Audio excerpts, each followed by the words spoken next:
Hi, my name is Victor. I'm a cinematographer at Motionary. We are a small production company in Switzerland, and today I'm going to talk about the Aputure 1200D, probably the strongest LED light in this price class.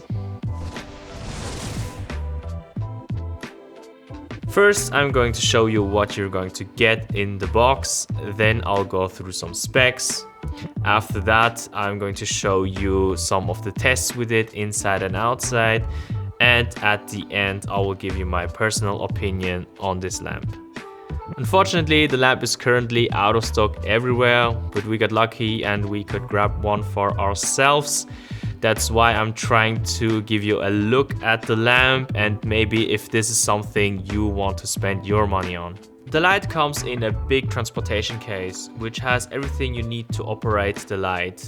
It has also a space for one of the 3 included reflectors. But if you want to carry around all 3 of them, they have included a separate carrying case for them.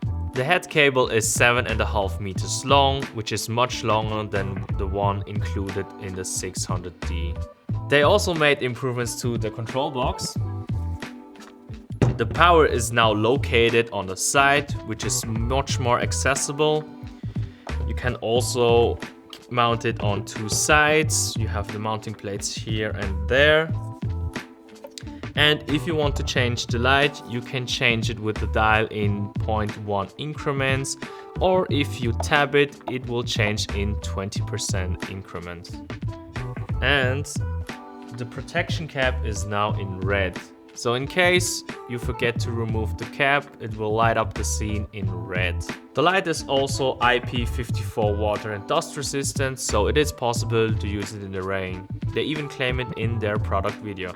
You can put every bone smart accessory on this light. So for example, if you bought already the F10 Fresnel or the Light Dome 150, you can also put them on your 1200D. There's a list on Aputure's website where you can see which ones are optimized and which ones are compatible. They also included some third-party accessory, so make sure to check it out before you buy them. The 1200D is often compared to the M18 from ARRI because they have the similar light output and the same color temperature. Also, they both can be run on the regular wall plug. Because the 1200D is an LED, it has many advantages to the HMI from the M18. For example, on the M18 you have to at least wait a couple minutes until the light gets warm enough so it gets to its brightness and color temperature. Also, if you turn off the aperture, you can move it right away.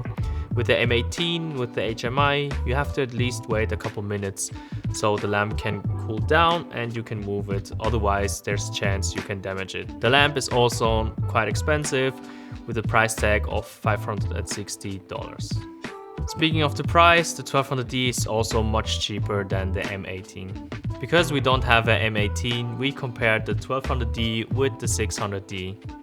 In our first test, we've placed the model about 5 meters away from the lights and also behind the camera.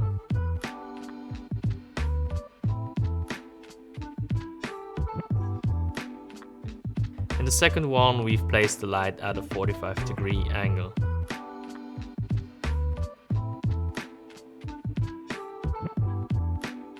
We've used the different reflectors and light modifiers on both lamps.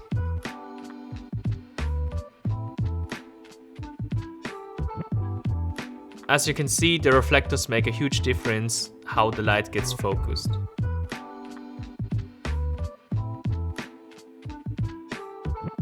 The narrow reflector on the 600D was able to achieve the same results as the medium filter on the 1200D. We've also tried 2 600Ds against the 1200D. We shined through a one-stop diffusion frame at the same distance. It wasn't the most scientific way to test it, but we thought this is maybe something interesting you want to see. The biggest difference you will see is that the shadows in the background are more visible on the 1200D. Also, on the brightness level, the 600D is like a half a stop darker compared to the 1200D. In post, we add like a half a stop on the 600D and achieved the same brightness level. What I've seen from other tests with the 1200D and M18, the 1200D is a pretty good alternative. If you are looking to invest in a very strong and relatively portable light, I think the 1200D is the way to go. In our cases, the 600D was mostly bright enough to light up the scene. Sadly, there's no way to buy the 1200D's reflectors separately, because they're pretty good at amplifying the power of the 600D. But if we have to choose between two 600D or one 1200D, we'd rather grab two 600Ds. If there's something that we've missed and you wish to see, please let us know in the comment section below. We also love to have some feedback from you guys to shape the future of this channel. We are open to cover topics which you guys are interested in.